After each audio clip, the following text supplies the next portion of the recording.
মুরগিকে রাতের খাবার এবং পানি পরিবর্তন করে দেওয়ার পরে এখন আমরা মুরগির বাহিরে যে পলিথিন এবং এই ত্রিপল দিয়ে দিছি, এটা ভালো করে আটকাই দিব। তা না হলে এখন রাতে অনেক বেশি শীত পড়ে। এই শীতের মধ্যে যদি কিনা এগুলো আমরা না দিই, তাহলে ভিতরে ঠান্ডা বাতাস যায়, মুরগির ঠান্ডা লেগে যাবে, আর ওই মুরগিকে বাঁচানো অনেক কষ্ট হয়ে যাবে। তাই আমরা ত্রিপল দিয়ে দিছি আর সারে কাগজ দিয়ে দিছি, যাতে মুরগির ঘরে কোনোভাবে বাতাস ঢুকতে না পারে। আর এই বাতাস ঢুকে যদি একবার মুরগির ঠান্ডা লেগে যায়, তাহলে ওই মুরগি বাঁচানোই কষ্ট হয়ে যাবে। দেখুন, এই যে আমাদের চারদিক দিয়েই মুরগির পলিথিন এবং ত্রিপল দিয়ে দিছি। এখন আর মুরগির ঘরের ভিতরে কোনোভাবেই বাতাস যাওয়া সম্ভব না। মুরগির ভিতরে একদম পুরোটাই আরামদায়ক। লাগাই দাও ফের ত্রিপল দিয়ে দিছি। এই যে কোনোভাবে এখন আর ঘরের ভিতরে বাতাস যাইতে পারবে না।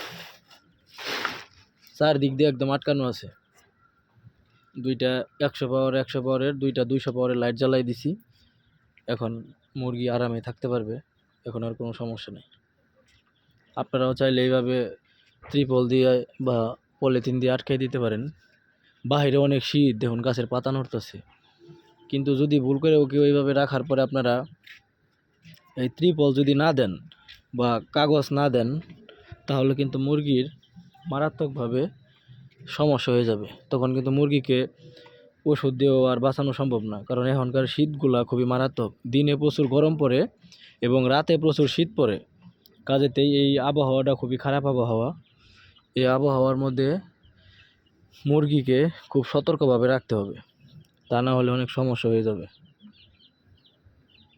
দেখুন, এই যে চারদিক দিয়ে একদম আটকাই দিছি, যাতে কোনোভাবেই বাতাস ভিতরে প্রবেশ করতে না পারে।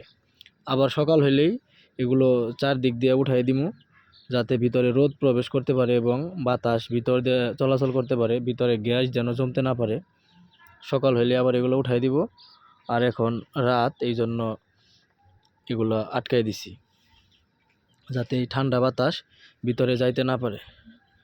দেখুন, এই যে মুরগি কীভাবে আরামে শুয়ে আছে, আরামে খাবার খাইতেছে।